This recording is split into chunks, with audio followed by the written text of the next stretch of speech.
I saw it in the wild recently. I was working on it, and then they gave me a list of feedback from their client, and it was literally part of the list. The logo needs to be bigger. I mean, it's a joke, it's a meme, but then I was reminded that it's actually a thing, and it hasn't happened to me in years. Can you make the logo bigger? But it's still real. Anyway, it made me think of that occurrence about what you said with getting the UX right the first time. I think we as designers, we are kind of live now. This is what I always wanted to say. We are live. And we're officially live. We are officially live, exactly. I mean, this is just an experiment.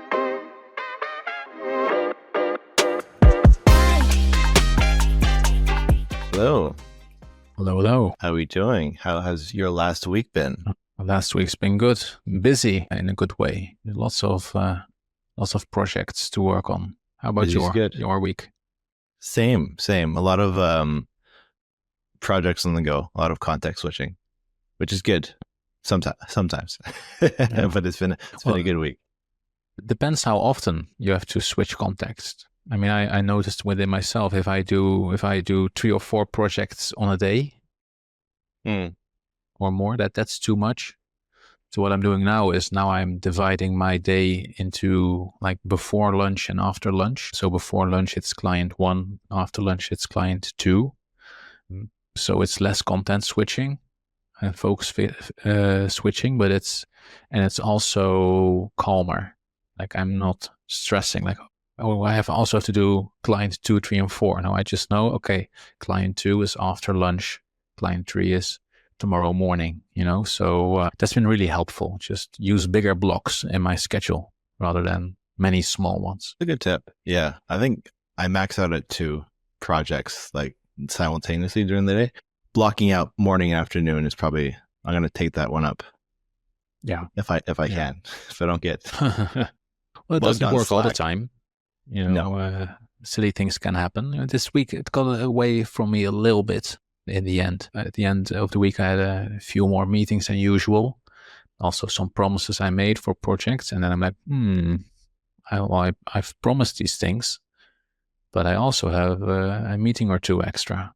This might be a conflict, So then the context switching is back to the old way of, more than once on a day. But that's part of freelance design life, and perhaps even in your like in-house life as well. I imagine you having stakeholders who send you an email last minute like, hey, can you do this thing? I need it yesterday. I think less so. I think we don't even use email, to be fair. Like, I don't know. I use email rarely. The only time we actually use email is if we're booking interviews or sessions with clients. The rest is Slack, which is more active than email, because they see your little bubble in your Slack emojis. They know you're online. So please, hey, I need you for a second. I mean, you can also set it to the red bubble, right? Yes, you can. But I mean, we all have working hours, so you should be online. Yeah, of course.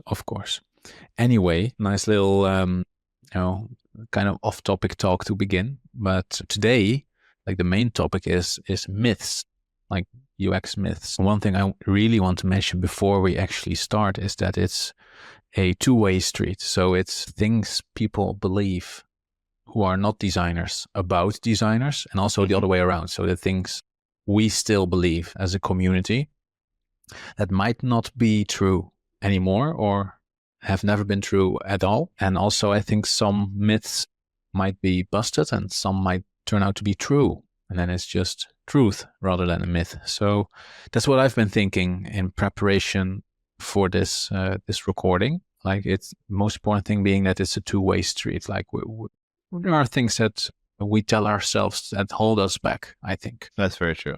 So you can call us one of my favorite shows was the Mythbusters. So you can call us the Design Mythbusters for today's episode. Yeah. Oh man, I remember watching that show. Lots of fun. Yeah. Do you want to kick things off? Do you have something that annoys you, or something you have to explain all the time in mind, that might be a good first attempt to be busted. I think UX is just about making things look pretty. I think is top of mind, which I think in the product designer or whatever variation of the title we use, there's a connotation with art or making something look great, which isn't always the case. Ask the question: does everything need to be pretty? Sometimes. Oh, we're we're going deep right away.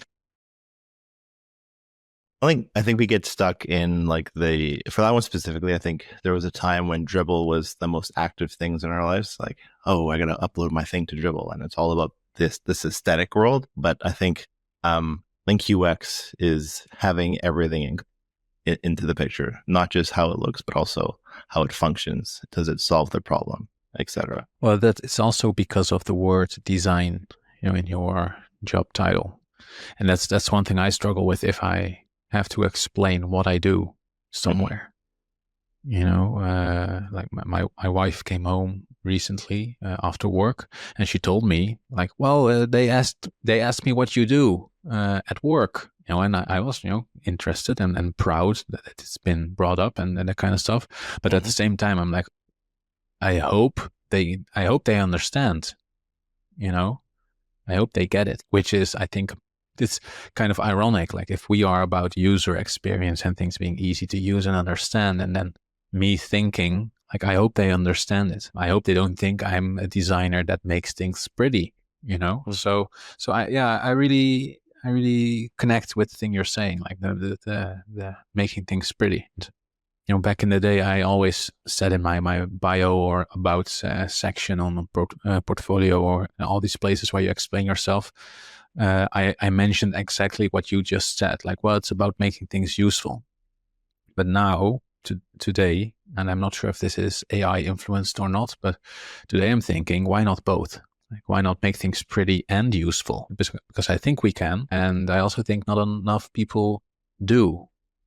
So the thing I'm afraid of is that we are using it as an excuse to not be, visually, like a visually strong designer. Well, it can be ugly because it's useful.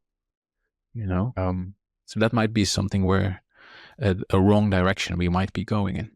Not sure what you think about it, but I do like both. I think the ideal is 50-50. Just because like I'm passionate about like the aesthetic part or like the design part. But imagine like using a product that's beautiful and then there's a value attached to that, right? Anything that kind of looks great. Same thing with like physical products. Anything that looks great and then is also useful just adds that a bit of extra, or that differentiator between like other products in the market. There's definitely opportunity to use design as a differentiator from like other products in the market. So does this look good on my screen? Do I enjoy it?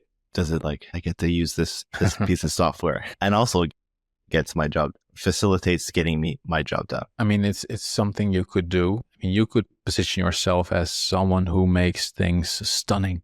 Not just look good, but out of this world, fantastically beautiful. I mean, that's something you could do. It'd be all about the animations and the micro animations. Not too much, like we discussed 2 episodes ago about motion, but I mean, you can do the Apple product landing page style thing. I mean, that could be your main thing. And then it's all about designing something beautifully. So I think for this myth that it's okay, basically. I think it's okay for people to consider you as someone who makes things look good, because it's something you do. Yeah, it is true. Yeah. And then, I mean, this could be its own episode, like, because then, and now I really have to hold myself back and not say unless, and then start a new rant, but because we have many more myths to discuss, I would say unless you have something to say still, but from my end, at least I'm going to put a pin in it and say nothing more about this myth. So same, I'm loaded up with follow-ups, so I'm going to put a pin on this one.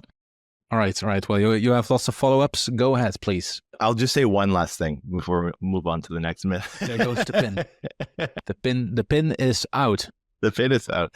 I'll say there is a sentiment within like the design community that like we just do design, but we have the capability to reach beyond just the aesthetic. So within like whether it's freelance or in-house, just like having someone reach out is like, hey, can you make this pretty is a small part of what we do.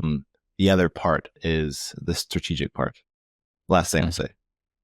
Yeah. Well, nothing wrong with that. If you're a freelancer and someone comes to you and they say like, well, I have this generated prototype. It doesn't look good at all. I need it to look better for me to convince my potential client. Can you do this in a day? No freelancer is going to be like, well, no, thank you. You can keep your money, So unless you're fully booked, of course, but something happened to me this week in that regard. And I was like, yeah, sure, of course. And I'm 6 hours in already and it's looking way better. And, the invoice is out. So nothing wrong with making things look better. Agreed. Anyway, what follow-up do you have? Your next myth? Next myth is UX designers work to create a delightful user experience. Oh, yeah. Yeah. I think that's related to what we discussed recently about design education. I read a post recently from someone who, to me, it felt like his dream his bubble just bursted. He came out of school and it's all about, the user and user-centric work and that kind of thing. And then he's like, but all these job interviews, the job openings and their requirements, they don't mention the user at all. But school told me this. What's going on? So, like, that's something I really think should be busted, is that you work for, someone hires you to make money first. Yes. So you have to help them achieve that goal first. And luckily, that's done by making the user experience better. Making it easier for someone to sign up, easier for someone to complete the jobs to be done that make the products they're part of useful. And that because of it, they will stay longer, pay more, upgrade their subscription or not cancel, that kind of thing. But you should position yourself as someone who's like, hello, person that can hire me. I can help you achieve your business goals. You don't have to fly the I'm user first banner. Exactly. It's something you can do on the job that they don't have to understand. So you're playing a double role, basically. Well, because they're all linked in a sense. Yes, you're from the business point of view or the person who hired you, they want to make money. So can we develop features that push the retention lever, conversion lever, whatever it is, but also avoid those dark patterns? Like, yes, you can create an experience that make people money, but if for example, you hide the deactivate account button and hide it in some kind of subfolder or employ some other dark UX pattern, it also destroys the user experience. So from the user point of view, you lose a bit of trust from that specific brand. So it is a balance of both, to your point. Yeah. Oh, that's true. I mean, one of the projects I'm working on, I have to be specific, one of the stakeholders had this idea of certain subflow being super important. And so they want it to be easily accessible. Users should know that it exists and it should be like 1 or 2 clicks away. Makes perfect sense, right? There's no designer who's going to say like, no, let's make it 3 or 4 clicks away. But then, I mean, that's good. But then I think he went a step further and said, well, let's prompt the user with everything they do. Like, oh, by the way, we have this thing, we have this thing, we have this thing. Like, I think that's going a step too far.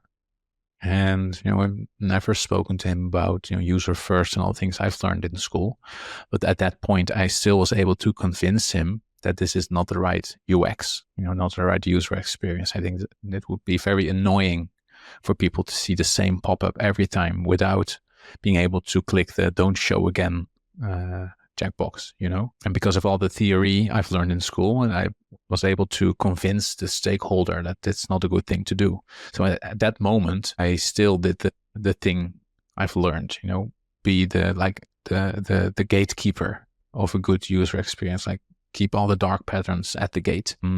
So that's what I mean by playing the double role. Like, yeah, you tell your stakeholders all the ways they can make more money, but you do push back when they take it too far, you know? Yeah, it's on the same lines as if you're doing email marketing, there's a delicate balance of the unsubscribe rate. So how pushy do you want your sales emails to be versus the value that they give? If you put it all the way to one edge, you'll throttle your unsubscribe list and you'll hurt your user base. But if you put it into the right spot, you can still facilitate the business goals while giving value to the users.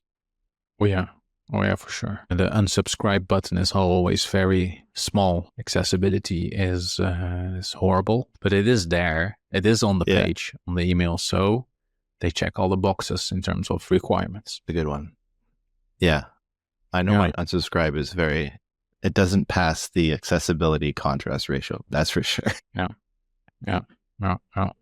Well, that's an interesting thing as well. I'm sure there are a few myths around accessibility. Over here, it's now part of the law. Like government websites have to follow certain accessibility guidelines. And if not, they can get fines. So that's a good thing. Perhaps a bit sad that it had to come to this, like that they would require a law. But again, a law is better than nothing, so good thing, I guess. It is a very good thing. I tell you, I struggle with one thing when it comes to accessibility as I work on projects. It's the disabled state, which has been the bane of my existence. Really? So it's making the contrast ratio for a disabled button or row state visible enough to be accessible, but also not compete with the active or default state of regular buttons, which is trickier than I thought, but it's become a frustration point or a challenge that I had to overcome recently. Yeah. Well, I remember back in the day, and this might be horribly outdated, comment section filling up with how dare you type comments, but I think for example, the contrast levels do not apply to inactive elements, right? Or it used to be back in the day. I think I'm not, doing this kind of live, and now I am running the risk of saying something that's not true. But I think back in the day, that used to be the case. Like here are your requirements in terms of contrast, unless it's inactive. But I'm not sure if that's true. I'm tempted to take that advice as gold for my own sanity, but I might do my due diligence there. Yeah. I mean, that's something to double check at some point.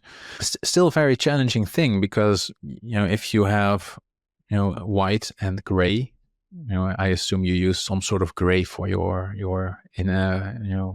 inaccessible or disabled button. I mean, if you have a piece of text in using that gray on a white background, it's harder to read versus using a large gray rectangle using that color on the same white background, just because of the size. So lots of ifs and it depends here again, I would say, because it depends. Like, is the disabled button, like, does it have an outline only, or is it like a filled button? Like, does it have a fill with white text on it? Like, I don't know.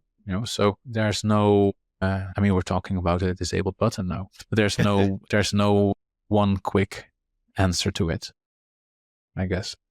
There isn't, yeah, especially how you apply your primary color, which I like to use as I like to use the primary color as related to like the primary actions. So you'll have your one CTA, one, let's say your main brand is green, one green button within the UI. That's possible. Active state can be green for a tab element, but the secondary or inactive, I use some kind of degradation of gray or black. Yeah. I mean, that. Yeah. I mean, this feels also like we're zooming in a lot, on the button, which is, it's important, but it also shows you how large, like, making something accessible is, like, for a full project, like all the different scenarios and combinations of factors. Like, it could be, I mean, it's a project in and of itself. Like, it definitely is something. Yeah. because it goes Could take outside. months. It goes outside the color. It's like how you're able to tab across your application just with like your keyboard and not using a mouse. Like, does it follow a specific pattern? Does the focus treatment have that contrast level so someone can follow where they're going? But I digress. I don't want to go too deep on this one. Well, no, I have maybe a in between question. How would you consider yourself an accessibility expert? Far from it, probably. Yeah, far from it. Same here. I have my plugins that help me do my checks for me. So Figma has a bunch of like plugins like Stark, for example, where you're able to kind of select specific elements. It tells you what grade of accessibility or contrast level your text is versus like a background. You're able to like emulate different visual impairments. So I have the tools. Nice. So the tool's the expert. I am not. I'm using the tool. I mean, that's enough, right? For most cases. I do the same thing. I don't have the plugins, but when I am unsure, I would use a plugin to double check. But I think like if you look at accessibility fundamentals, it's color contrast, it's size, but also being able to navigate your website without a mouse. Like, can you use tab, space, and enter just to go through the page, find the element you need, and then use it? And stuff like titles and alternative texts for links and images so that it works with screen readers. And to make that happen, you need to have the header structure set up properly, like the H1 until H. Like that's how far as base level I would take it for a project. Mm-hmm. And then being able to navigate without a mouse usually isn't part of the initial scope, because it is a bit more work. Yeah, that's a fundamental like structure. There may be some refactoring involved in making sure that as you build, it's structured in a specific way. Yeah. But like seeing as though like you're a design engineer, there are some packages you could install that does the check for you. So yeah, as part of like the merge process, like if you want to merge your branch, it does you can like launch an accessibility checker and it'll identify the components that fail and why they fail, and with suggestions on how to fix it, which could be useful. It could be, yeah, for sure. That's something I'll check out. In one of my off moments, between meetings or something. Because I've never, maybe this will bring it back into the topic of this episode, that I'm sure there are one or two myths around accessibility, for example, and this is from the outside looking in. I've heard so many times from stakeholders, when you try to convince them about accessibility work, they always say, well, I haven't heard any complaints. That's a dangerous one. Yeah. So we're not going to do anything about it, I mean, then you can have all your nice talk about, making something accessible brings in more people, it's more money for you, blah, blah, blah. But it's super hard to convince someone to increase the priority on something, because that's the main thing. Like, we haven't heard any complaints, but we have heard complaints about this other thing. So let's do the other thing first. But there's always the other thing. So how do you, well, let's go to that question later. Maybe that's the myth for now. Like, I haven't heard any complaints. Yeah, until you do, that should be busted. That's a tough one, because like on the topic of accessibility, that's happened numerous times where we don't really need to do it now until a client requires your software to be accessible, and then it's all hands on deck because then it becomes a business problem rather than kick the can down the road kind of deal. Yeah. Well, one thing that did help, I think, if I remember correctly, is we made a recording of someone with a very severe visual impairment.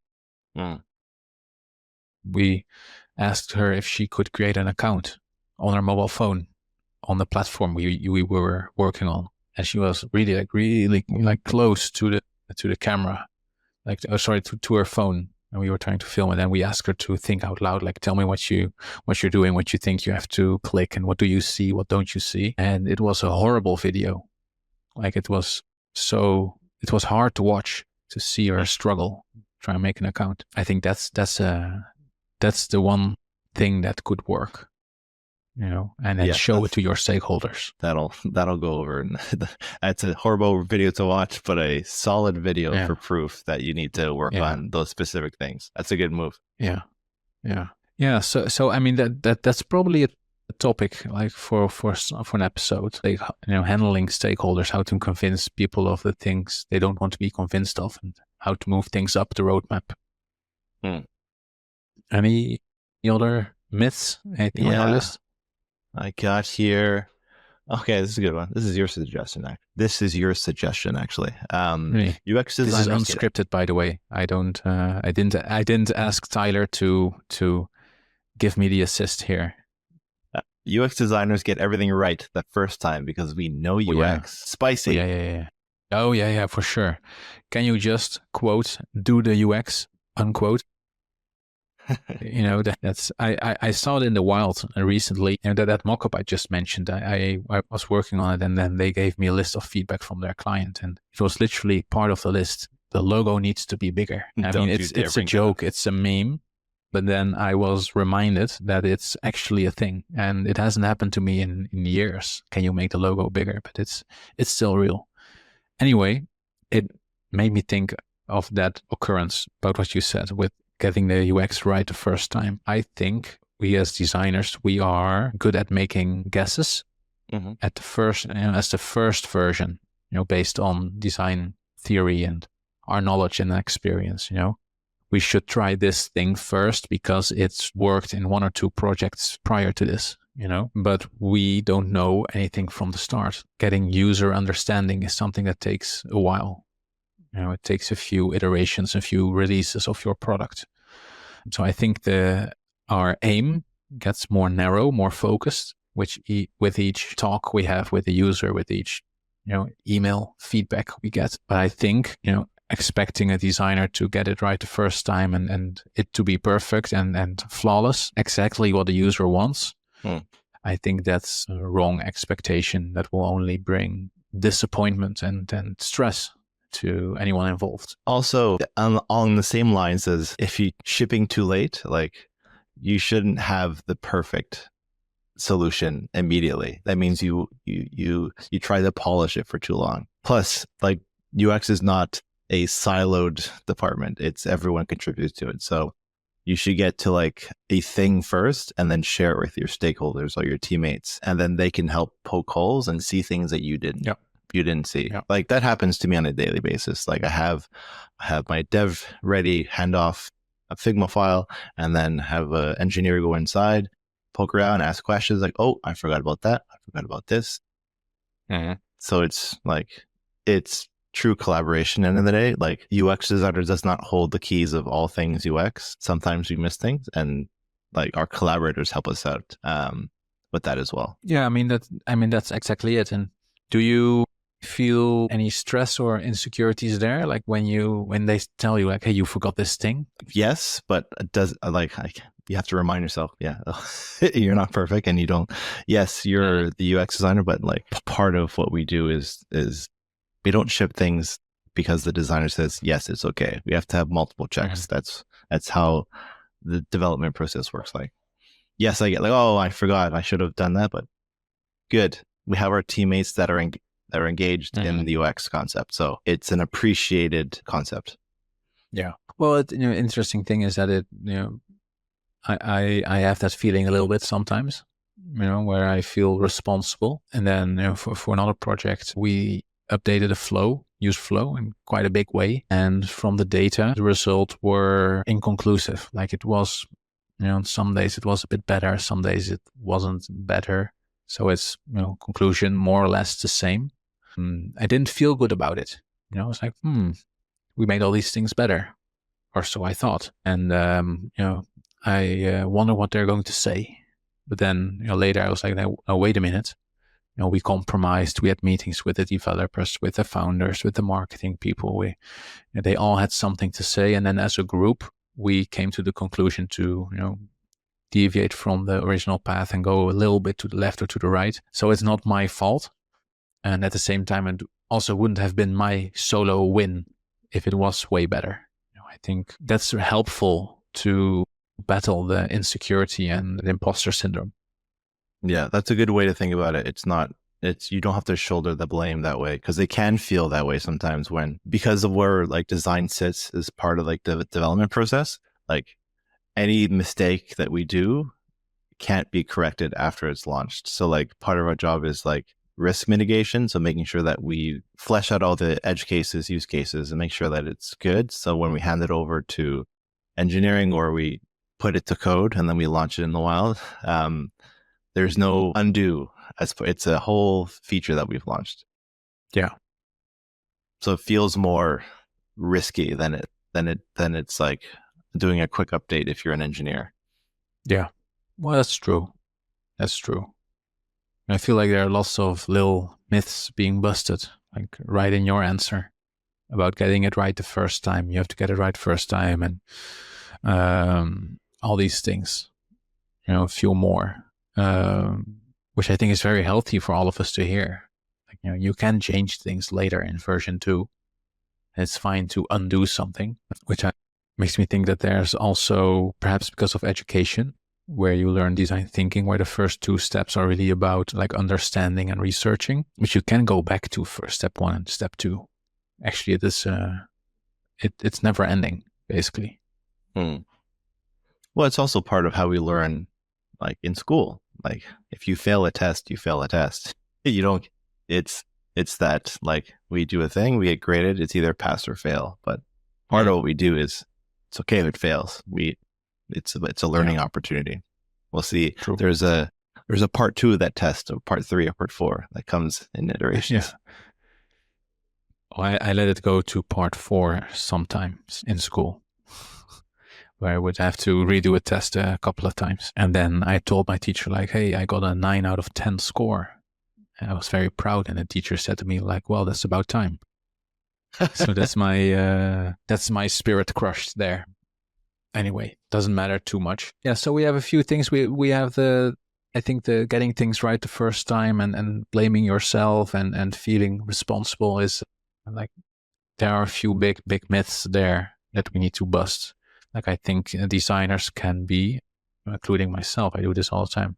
I think we have a tendency to take too much from the pie at once. I mean, we are just designers, and I don't say that in a mean way, but I think that's good to accept it and be fine with it. Like, you're part of a team, you are not the team. That's a great point and a great perspective. It's take less. Like, yes, you want to contribute, but it doesn't all rest on your shoulders. Yeah. Is that some sort of saying where say something like do big by thinking small or something related to it? Like, I think that's a good motto to have. Like, do a few things very well instead of trying to do everything. Yeah, fair. And in practice, that's applicable too. If you've ever done landing page optimization, you don't do all the changes at once. You do, or else you don't know what contributed to it failing or succeeding. You do one, first you change the title. Did it go well? And change another component, and then I mean, I think that's, if you're looking for a job, you feel like you have to throw around the big numbers for your case study just to grab some attention. So maybe that's another myth to talk about, like case study, big numbers. I think that it's more realistic to do lots of work to get like 1 or 2% increase instead of like 30. I did 40. It's 80% better. Well, I think some people will be cautious about believing that. Yes, you got to be. Those numbers have to be realistic. You're tempted to kind of boost them a bit just because you want to kind of stand out. But you can do that with the title. It doesn't have to be we 300x our usage, our engagement rate, or our adoption rate. Make it like small wins are still wins. Yeah, I mean, we could really brag about our newsletter. When we announce new episodes, did you know it has a 100% open rate? We are just smashing. We are the best. We are the best. We are the best. Yeah. Our single subscriber opens it all the time. If that isn't a call to action to subscribe to our newsletter, I don't know what would be.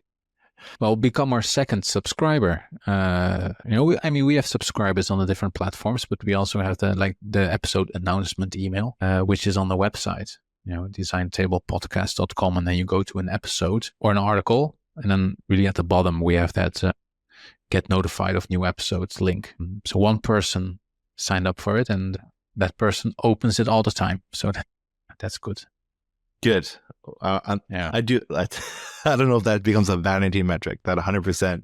I'm gonna feel really bad when it dips below 100. Yeah. Well, it's a running joke within the newsletter community, because I don't do newsletter work at the moment, but I used to do quite a bit of newsletter design work, and that's what they all said. Like, well, your open rate is like between 50 and 60%. Huh. That's nice of your mom and your friends to open your newsletter the whole time, but once your newsletter grows, the open rate naturally dips. Then you should be happy with between 30 and 40%. Yeah, so that's an oh really type joke that they all make over there. That might be an interesting metric to add to a dashboard. Did your mom open your newsletter? Yeah. I mean, instead of just vibe coding our projects, why not meme code our projects? Like, why not make anything fun? Like the fake Stripe notification app. Not sure if you've seen that one. Yes, I have. Yeah. They busted a design agency founder person on Twitter recently. When you zoomed in on his photos of his MRR bragging, you could see that the payments came in at exactly the same time of day each time. People are like, huh, that can't be right. And then I think he started blocking lots of people. But I'm not sure about that last part. Yeah, busted. It's a different kind of myth being busted. That's embarrassing. Yeah. Yeah. Don't believe all that you see on the wild. Yeah. Well, that's a good one too. Also makes me think about how you put down like percentages, because there's a difference between a percentage increase and a percentage point increase. Mm-hmm. Yeah, exactly. And also a dollar increase. Like, what sounds better, a $1,000 increase in MRR or a 200% increase in MRR? It depends how you wanna. Which sounds better to you? Well, that's a very interesting thing, because you are the ROI designer, right? That's your thing online, right? That's so my I'm brand. sure you have that's your brand. And it's a very interesting thing to follow, which, just to promote some more, I said, I really think you should follow Tyler on LinkedIn and Twitter and all these places. Anyway, I'm wondering what you think about it. Like, what's better? Like the dollars or the percentage? It depends on it depends on the audience, but also depends on what sounds bigger. to be vain that way. I think when typical designer, you with all your it depends, man. It always depends. Well, in that example, let's say you're doing 5K MRR, and you increase your MRR to add another 5K on top. So you're doing 10K per month. Yeah, double. Is it double? In that case, would you say would be more palatable? I added extra 5K MRR or an extra 200. What's the math there? Is that 200% increase? If you go from 5 to 10K, you add 100%. 100%. Yeah, add it. Well, I would say that I assume that the person you are telling this is aware of the old MRR. They know it used to be 5, and I feel 5 is a big enough number to make doubling it sound very impressive. Yeah. And then you're making $50 a month, and then you make another 50. Would you rather put the percentage in that case or the $50 MRR? Then I would tell the number, the 50, because I know the doubling sounds more braggy, and I probably brag about doubling the MRR if it was social media and I was looking for likes. But if I would have a serious conversation with my client, I would tell them the number. Yes, of course. But perception wise, if you wanted to be braggy, which isn't like, it's a bit excessive. $50 is a terrible example to be, and I don't know if that deserves a share or a post or a conversation with your stakeholder. You know what I think is, well, you say it's a terrible example, or maybe, I don't know, but what I think is a problem for many, for all of us, basically, is to be afraid to say the wrong thing, and then we say like, well, it depends, and then you give a vague answer. What I'm trying to do now is when you ask me like the 50 goes to 100, like what would you say? I would try and answer the question anyway, while running the risk of saying something stupid. But I think staying away from the, well, it depends, makes it more authentic and makes you appear like someone with an opinion. And I think some people that are looking for designers value someone with, critical thinking and an opinion. So I'm not sure if I said something dumb about your example, but yeah, if I would brag, I would say double. And that's my answer. It's fair. It depends on the audience. Back to that Depends on the audience. Yeah. Well, maybe that's the biggest myth of all, the it depends myth. Like saying it is bad, or the other way around, maybe we say it too often. Like, what do you think? I think it depends is a good answer, just because it's not like everything is conditional. There's so many like pieces of the pie or pieces to the puzzle that you have to kind of put into play. So it always depends. I don't think there's ever a case where, okay, this situation requires this specific without any deviation solution. Yeah, I think it always depends. I think that's the reality, right? It's if there was a one size fits all solution, AI would have replaced us long ago. Exactly. Or replace us sooner. Depends how you look at it. Because it's, when will AI replace us? It depends.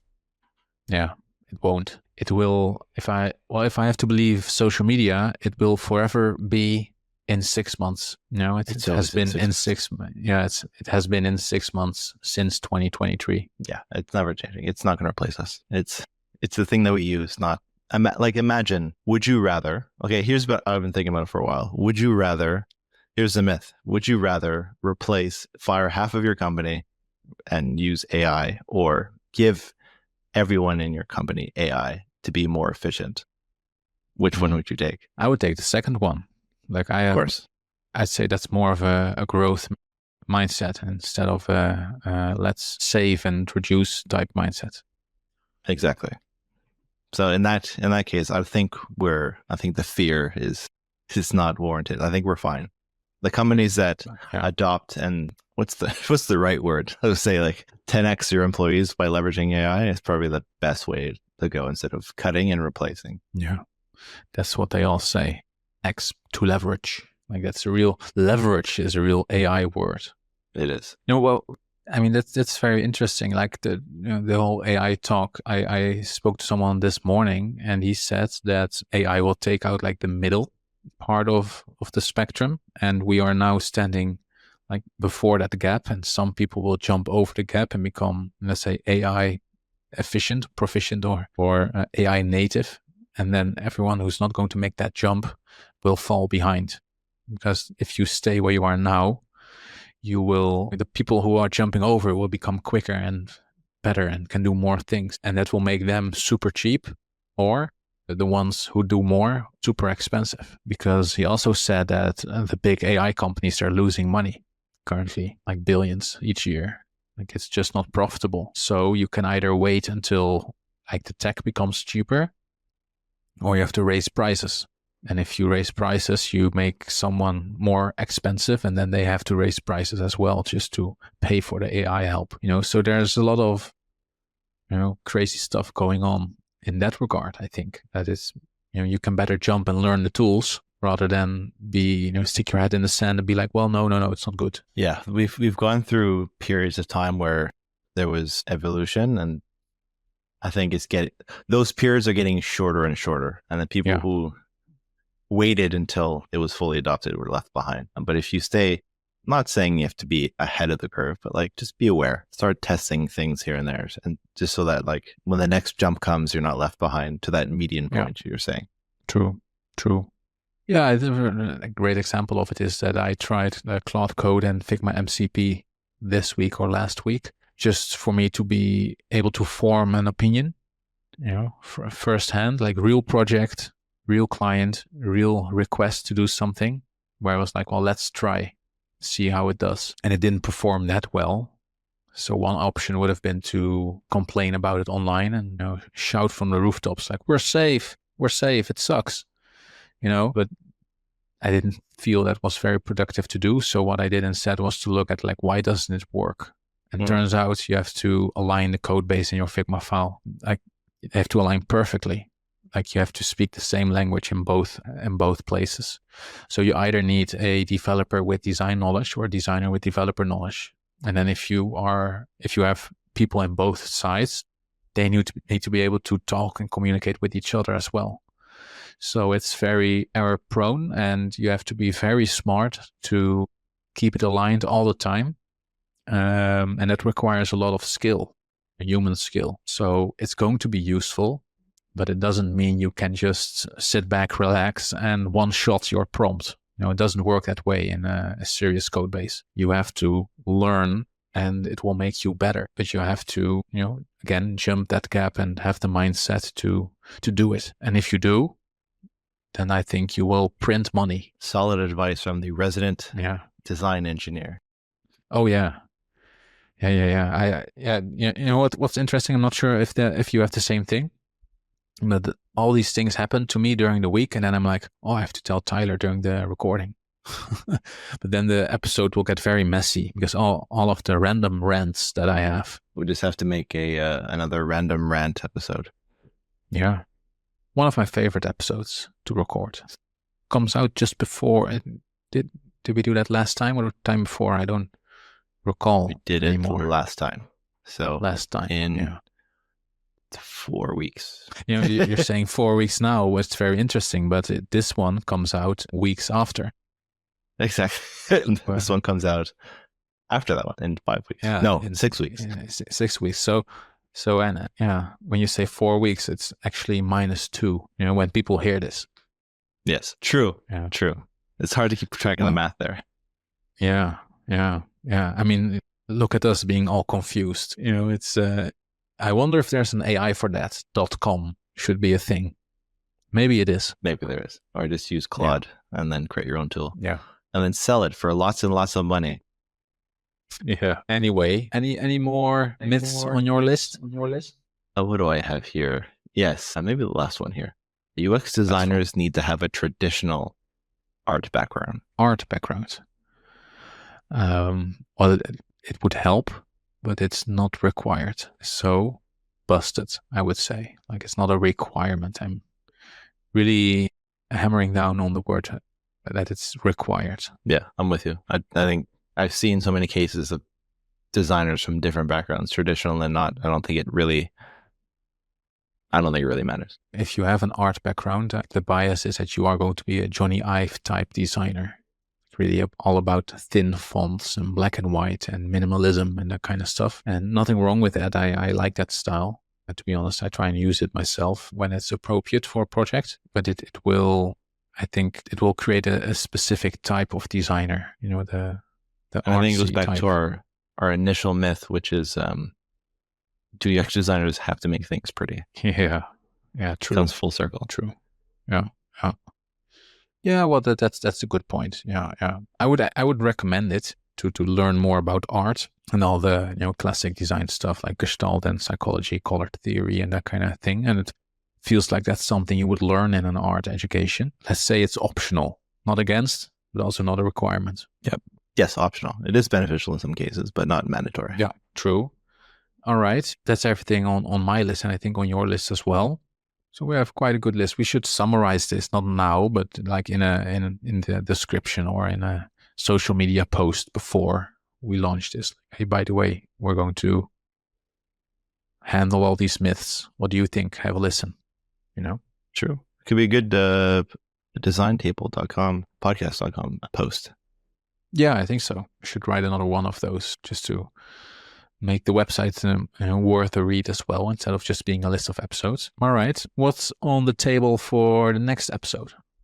Yeah, I think we're going to be spilling a lot of sauce next episode. We're going to dive into conversion tricks that we've learned over the last decade or so. Yeah. All the tricks that we've kind of picked up along the way. Yeah. Will there be some dirty tricks there as well, like gray area, dark pattern type tricks, or are you a white hat designer? I know the dirty tricks. Do I use them? No. Though I know when you can use them and when you can't, but I generally don't. But there Really? are some tricks you can use. There's a All gray right. area there. Not Well, black will hat, you but gray hat. gray hat? Yeah, says he while wearing a black hat at Yeah, the oops. moment. But then the question is, will you share those dirty tricks, or are you not all about not being a bad influence on people? I think it's good. It's a good idea to share them just to know the difference between what's a white hat and black hat technique. Right. So you're aware that if you've picked up something, whether it's ethical or not, I think it's good to know both sides and why it's good, when to use the good ones and why it's not okay to use their dirty little ones. Right. Yeah, it's good to be able to recognize them when, like I said earlier, when a stakeholder is about to suggest one, that your radar and your alarm is going off like, hey, wait a minute, there's one. Do something about it. Exactly. All right. Well, that's I think a wonderful teaser. If you want to know all the dirty tricks from the book and how to use them / not use them, you have to tune in next week. There's 2 a bunch. weeks. Get 2 weeks. There's a bunch. And also, in the meantime, like we already mentioned the designtablepodcast.com. You can read articles, subscribe to be notified about episodes. But we're also going to do at some point a Q&A type episode. So you can reach us on social media, comment on the video and leave reviews where you can post questions on all the big platforms. So I'd really like to invite the listeners and viewers to do so. And then we will feature your question in a future episode, which I think is going to be a really cool episode, like the quick fire Q&A type episode. Exactly. We'll watch out for social media. We'll do some posts. We'll send a poll to our 100% subscriber rate in our newsletter. Unanimous voting. Exactly. We'll collect all the questions and then we'll answer them. Yeah, nice. Well, that's it for today then. See you next time.